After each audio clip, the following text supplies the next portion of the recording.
భూ కబ్జాలపై ఉక్కుపాదం మోపుతున్న హైడ్రా భవిష్యత్తులో మరింత విస్తరించబోతోందని కమిషనర్ రంగనాథ్ స్పష్టం చేశారు.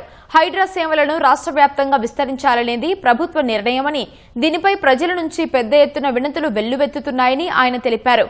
వచ్చే ఏడాదిలో 1,00,000 కోట్ల విలువైన భూములను కాపాడటమే లక్ష్యంగా పనిచేస్తున్నట్లు రంగనాథ్ పేర్కొన్నారు. పార్టీలకు అతీతంగా హైడ్రా పనిచేస్తుందని తేల్చి చెప్పారు.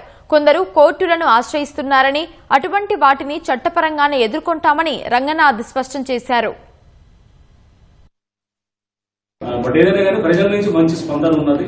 సో ప్రజలు బాగా ఏదైతే కనుక ట్రస్ట్ విశ్వాసం హైడ్రా మీద పెట్టుకున్న దానికి మేము కూడా అందరం కృతజ్ఞతలుగా ఉన్నాము. మేము తప్పకుండా మా నుంచి మా సాయశక్తుల ఎంత చేయగలుగుతూ అంత చేయడానికి ప్రయత్నం చేస్తున్నాం.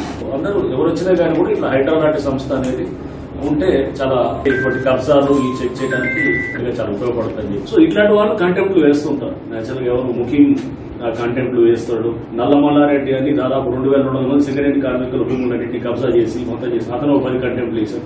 సో వీటిని తప్పకుండా మేము కూడా చట్టపరంగా ఎదుర్కొంటాం. బట్ డిమాలిషన్ కాకుండా కన్స్ట్రక్టివ్ సైడ్ కూడా మేము వెళ్తున్నాం. అంటే ఇప్పుడు చెరువులు చాలా జరుగుతున్నాయి. హైడ్రా దాదాపు 25 చెరువులు పెద్ద చెరువులు చేస్తున్నారు. నెక్స్ట్ హైదరాబాద్ ని 100-200 ఏళ్ళ ముందు చూడాలంటే కనుక, రేపు పిల్లల భవిష్యత్తును ఆలోచన చేయాలంటే కనుక కొన్ని కఠినమైన నిర్ణయాలు కొంతమందికి ఎఫెక్ట్ అవ్వాల్సిన అవసరం ఉంటుంది.